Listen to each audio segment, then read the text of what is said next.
Dear Miss Callie, tawagin niyo na lang po ako sa pangalang Leandro. Hindi ko tunay na pangalan. 24 na taong gulang na ako noon at tapos na po sa kolehiyo pero wala pang trabaho. Kaya naman madalas akong tumatambay kina tito kapag may inuutos o may kailangan sa bahay nila. Mabait naman si tito sa akin. Parang pangalawang tatay ko na nga siya. Kaya naman kahit kailan, hindi ko inisip na makakagawa ko ng isang kasalanan sa kanya. At nangyari ito sa pagitan namin ng misis niya. Leandro, yung inuutos ko sa'yo ha? Sabi ni tito bago umalis.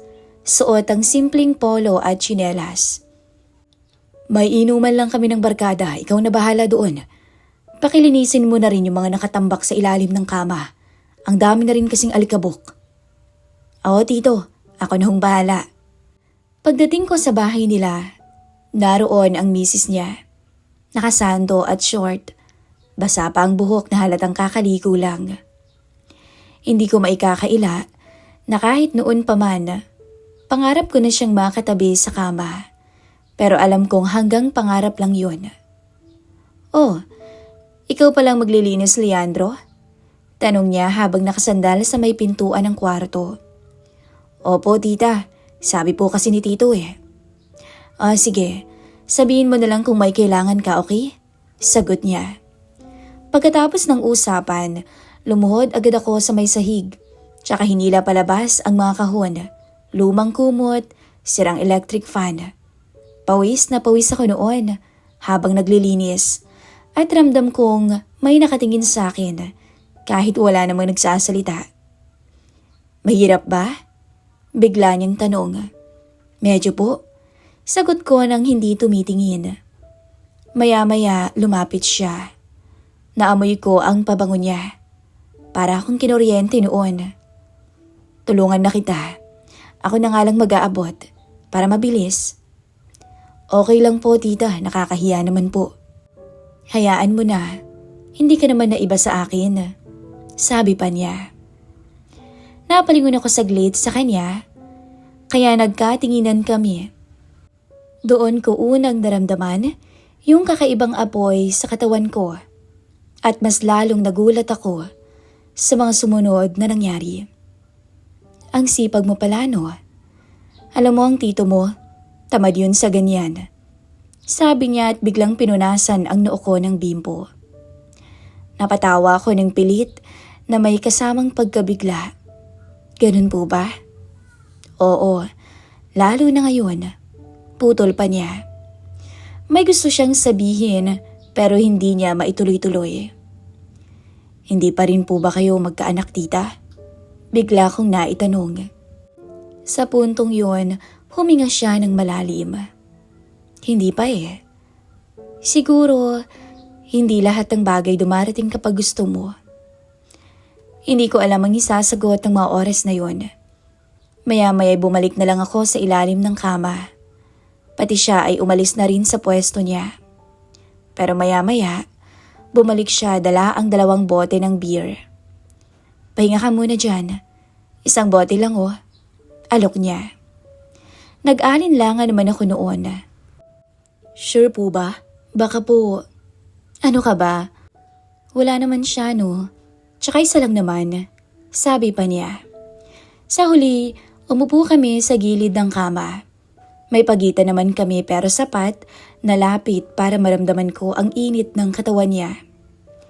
Alam mo, sabi niya habang nakatitig sa bote. Ang tagal-tagal ko nang walang nakakausap na ganito. Ganito po? Tanong ko. Yung nakikinig. Sagot niya tsaka tumingin sa akin. Napatigil ako sa pag-inom. Nandiyan naman po si tito ah. Ngumiti siya at napailing. Naku, hindi lahat ng nandyan present. At ang akala kong 1 bote na dagdagan ng nadagdagan. Hanggang sa maramdaman kong medyo hilo na ako. Isa pa, pansin kong magkatabi na kami. At nakayakap na siya sa bewang ko. Tita, Baka mapasobra tayo. Mali yata to eh. Kabado kong sabi. Tama ka. Pero alam mo minsan yung mali, masarap ding pakinggan. Natahimik ako bago siya muling magsalita. Isang beses lang, Leandro.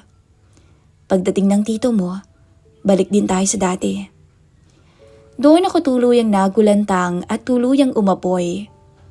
At paglingon ko sa kanya, bigla niya akong hinalikan. Hanggang sa namalayan kong unti-unti niyang binababa ang zipper ng maong ko. At ang araw na yon, hindi ko malilimutan ang pakiramdam kung paano naglapat ang sabik naming katawan. At sa pagitan ng mga halik, haplos, yakap, at ang mga pigil na boses sa kwartong yon, may isang desisyong ginawa ako na hindi pa ako handa sa magiging kahihinatnan. Akala ko nga tapos na doon. Akala ko kaya ko nang iwasan. Pero mali pala ako. Dahil may mga sandaling kahit gusto mong umatras, hinahatak ka pabalik ng mga alaala. Kinabukasan, bumalik ako para tapusin ang mga hindi ko natapos. Nasa kusina siya nang dumating ako at saktong wala pa yata ulit si tito. Maaga ka, may naiwan ka ba? Sabi niya na hindi tumitingin at abala sa pag-slice ng sibuyas. May naiwan pa po kasi akong trabaho kahapon eh. Nakakahiya naman ho kay tito. Sagot ko. Sige. May ikling tugon naman niya. Habang inaayos ko ang huling mga natirang kahon, naririnig ko ang kaluskus niya sa kusina. Maya-maya, dumungaw siya sa pinto ng kwarto kung saan ako nag-aayos. Gutom ka na ba, Leandro? Tanong niya. Sige lang ho, tita. Okay lang po. Hindi yan sagot. Sabi niya na bahagyang nakangiti. Halika na. Kumain muna tayo. Hindi na ako tumanggi noon. Umupo kami sa maliit na mesa. Simple lang naman ang ulam. Pero ang tinginan namin, hindi simple. May mga sandaling napapahinto ang kutsara ko sa ere kapag nahuhuli ko ang tingin niya. Bakit parang bigla ka namang umilap sa akin? Tanong niya bigla. Hindi naman po. Sagot ko at agad na yumuko. Ngumiti naman siya. Alam mo, hindi ka marunong magsinungaling, Leandro. Napabuntong hininga na lamang ako. Tita, alam mo namang... Alam ko, putol niya. Hindi mo kasalanan yun, Leandro. Sabi niya at tumayo siya. Niligpit na ang mga plato. Sumunod naman ako. Hindi ko alam kung bakit. Doon, mas lumiit ang mundo namin. Inom ka? Tanong niya habang hawak ang pitsyel. Opo. Pinuno niya yung baso. Nung iabot na niya, hindi inaasahang nagdikit ang mga kamay namin. Kaya muling nagkatinginan kami. Nginitian niya ako at agad tumingin sa zipper ng short ko na para bang may gusto siya ulit mangyari. At maya-maya lang, lumapit siya sa bintana. Lumapit din ako sa tabi niya hanggang sa makita ko ang refleksyon namin sa salamin. Magkatabi kami pero may pagitan. At alam kong isang hakbang na lang, mawawala na naman ang lahat ng pagpipigil. Kung nagsisisi ka na ngayon, naiintindihan ko naman. Pero kung gusto mo pang ulitin natin, walang sisihan, okay? Huminga ako ng malalim, Miss Callie. Gusto ko pa ho pero hindi ko naman alam kung tama to. Hindi ko rin alam, Leandro. Sagot niya. Doon siya humarap sa akin at tumingin tsaka hinila ang kamay ko papunta ng sala. Umupo kami sa may sala. Magkalapit na noon. Balikat sa balikat. Maya-maya, nagkwento siya ng mga bagay sa buhay niya. Kung paano siya naiinip. Kung paano siya natutong magpanggap. Nakikinig lang ako. Sa bawat salita niya, mas lumalalim ang pagkakaintindi ko sa kanya. Nang tumawa siya, napangiti ako noon. Pero nang tumahimik siya, napatigil ako sa paghinga. Salamat Leandro ha. Hindi mo alam kung gaano ako nalilibang. Napangiti na lang din ako ng oras na yun. At aaminin ko, nalilibang din akong kausap siya. Lumipas ang ilang linggo, paulit-ulit ang naging eksena sa pagitan namin. Kapag wala si Tito, may dahilan ako para dumaan sa bahay nila. Minsan, pagdating ko doon, bukas ang ilaw sa may sala. Tahimik ang bahay at parang may naghihintay sa akin. Nadatnan kong nakasimpleng damit lang siya. Nakalugay ang buhok. Walang arte, pero mas lalo kong natakam noon. Akala ko hindi ka na babalik eh. Sabi niya. Akala ko rin po eh. Sagot ko naman. Maya-maya'y naupo na kami sa may sofa. May oras ka ba ngayon, Leandro? Tanong niya. Meron ho. Sagot ko. At natahimik kami ng ilang sandali. Nung oras na yun, hindi kami nagmamadali. Hindi kami nag-usap ng matagal. At nang maglapat ang katawan namin, hindi na ako umatras.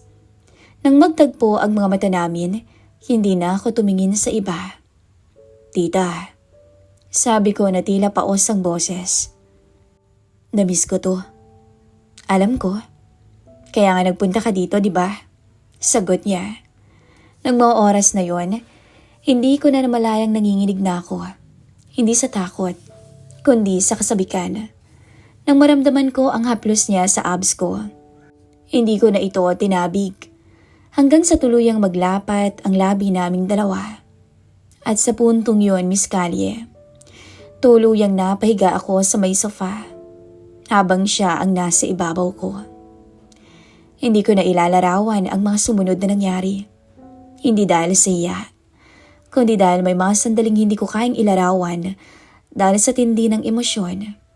Basta ang alam ko lang noon, may mga desisyong hindi na kailangang ipaliwanag para malaman mong mali. At may mga maling sa sandaling yun, parang tama. Pagkatapos naming mahimasmasan, naupo kami ulit sa may sala habang nagmamadaling isuot ang mga damit. Tahimik kami noon at magkalayo na para bang bumalik ang mundo sa dati. Baka ito na po ang last, tita. Sabi ko. Tumango naman siya. Pero diba sabi mo rin yan last time? Ngumiti siya pero halatang may lungkot sa mga mata. Kaya napaisip ako. Hindi pala ganun kadaling putulin ang mga bagay na pareho ninyong hinayaan.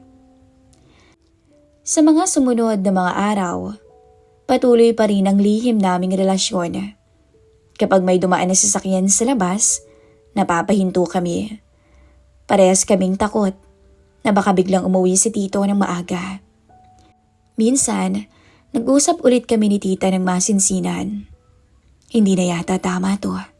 Sabi ko minsan.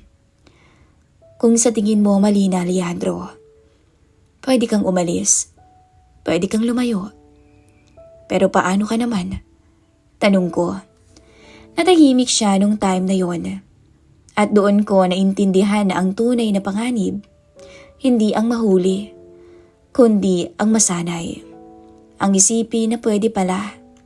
Ang maghanap ng oras, ng dahilan, at ng pagkakataon para muling magkasala ulit. Isang gabi, dumating si Tito matapos niya akong utusang mag-repaint sa kabilang kwarto nila. Wala pa kaming ginagawang masama nun ni Tita.